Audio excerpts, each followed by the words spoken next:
তোমাদের আমি ওই চ্যানেল থেকে বলেছিলাম যে আমি একটা ভিডিও ক্লিপস তোমাদের সাথে শেয়ার করব, অবশ্যই করে, যাতে তোমরা দেখতে পাও জিনিসটা যে কতটা মিথ্যে কথা, কতটা ফেক সে। তো আমি আমার শর্টস চ্যানেলটা থেকে আমি তোমাদের সাথে শেয়ার করছি। আর তোমরা ভালো করে লক্ষ্য করবে, যখন মারু ওর দিকে, মানে শুয়ের দিকে যখন ক্যামেরাটাকে প্যান করেছে, শু কিন্তু হাত দিয়ে আস্তে করে বটলের মানে এটাকে সাইড করে দিল, আবার বলল যে আমি হাত দিয়ে ঢেকে দিয়েছি জিনিসটা। তার মানে এরা কত বড় মালখোর সেটা মানে ওদের না দেখলে বিশ্বাস করবে না, বুঝতে পেরেছো? তো ভাবলাম যে চলো তোমাদের সাথে শেয়ার করি, কারণ মেন চ্যানেল থেকে এই ক্লিপসটা দিতে পারবো না, অলরেডি মারু চ্যানেল থেকে এটা পোস্ট করা। এবার যদি মানে এখন তো স্ট্রাইক খেলছে, তো তখন বলবে ডাইরেক্ট স্ট্রাইক মেরে দিতে, ভাই আমি আমার মেন চ্যানেলে কোনো রিস্ক নিতে চাই না।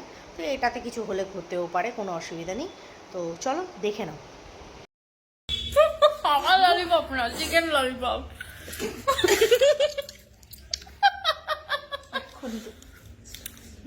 হাত দিয়ে দিই। এই